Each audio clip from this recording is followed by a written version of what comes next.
पूर्व भाजपा सरकार के शिमला डेवलपमेंट प्लान को अब सुप्रीम से भी हरी झंडी मिल गई है। सर्वोच्च न्यायालय ने राष्ट्रीय ग्रीन ट्रिब्यूनल के 2017 के उस फैसले को खारिज कर दिया है जिसमें शिमला योजना क्षेत्र में निर्माण गतिविधियों पर 2.5 मंजिल की शर्त लगी थी। इसके साथ ही शिमला कोर व ग्रीन एरिया में भी भवन निर्माण पर पूरी तरह से रोक लगा दी थी। पूर्व शहरी मंत्री सुरेश भारद्वाज ने शिमला में पत्रकार वार्ता कर कहा कि शिमला शहर के लोगों को इन आदेशों की सख्त आवश्यकता थी। उन्होंने इस जनहित के फैसले के लिए उच्च न्यायालय का आभार जताया है। उन्होंने कहा कि जयराम सरकार ने इस फैसले के खिलाफ अपील दायर की थी। एनजीटी के इन आदेशों को सेटिसाइड यानी खत्म करते हुए राज्य सरकार को नए प्लान के मुताबिक ही इस क्षेत्र में भवन निर्माण की मंजूरी देने के आदेश दिए हैं। सर्वोच्च न्यायालय में वीरवार को न्यायमूर्ति वी.आर. गवई, न्यायमूर्ति पी.के. मिश्रा और संदीप मेहता की खंडपीठ ने नेशनल ग्रीन ट्रिब्यूनल के नवंबर 2017 के फैसले को पलट दिया है। सुप्रीम कोर्ट ने 2018-2019 में हिमाचल प्रदेश सरकार की ओर से दायर विशेष अनुमति याचिका की सुनवाई के दौरान योगेंद्र मोहन सेन की शिकायत पर एनजीटी के 2017 के फैसले को चुनौती दी थी।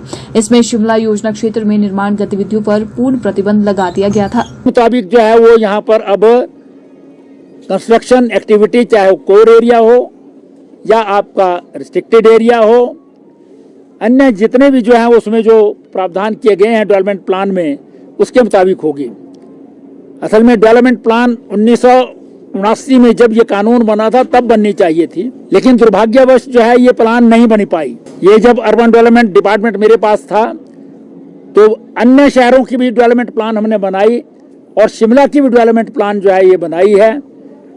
इसे जो है वो माननीय उच्चतम न्यायालय ने स्वीकार किया है, स्वीकारोक्ति दी है अपनी, तो उसके मुताबिक जो है वो शिमला की जनता को जो राहत मिलेगी, मैं इसके लिए शिमला की जनता को बहुत बहुत बधाई देना चाहता हूं और अपने उच्चतम न्यायालय में जो है वो हमारे जो एडवोकेट्स थे मैं उनका धन्यवाद करना चाहता हूं और साथ ही साथ जो है सुप्रीम कोर्ट का बहुत बहुत जो है आभारी हूं, जिसके कारण अब यहाँ पर legitimate construction and developmental activities जो है वो संभव हो सकेंगी। डिफरेंट इसमें है, कोर एरिया में जो है वो अभी तक टोटल बंद था, 2.5 मंजिल उसमें जो मेरी जानकारी है अभी तक, क्योंकि 1.5 साल हो गया है, याद नहीं रहा, 3.5 मंजिल बाकी जो है जो 2.5 था वहाँ 3.5 मंजिल होगा।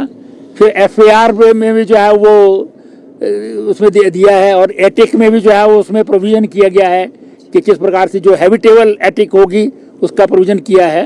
हालांकि हमारी नई सरकार ने भी एटिक में उन्होंने तो वैसे बढ़ा दिया और क्यों बढ़ाया वो भी जानकारी है मुझे, लेकिन हमने जो डेवलपमेंट प्लान में दिया था उसके मुताबिक हैबिटेबल एटिक जो है बन सकती है, वो सारा जो है प्रोविजन उसमें किया गया है और बहुत लेजिटिमेट, ना बहुत ऊंची ना बहुत मतलब आप जो है ज़मीन पर ही रहेंगे ऐसा भी नहीं होगा।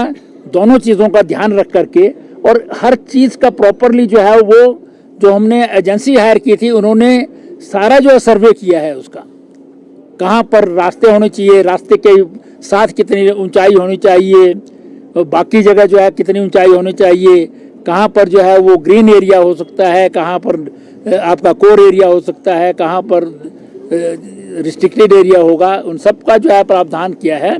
और ये TCP जो एक्ट है हमारा ओरिजिनल जो एक्ट है उसमें ही प्रावधान है ये कि डेवलपमेंट प्लान सब जगह की बनाई जाएगी।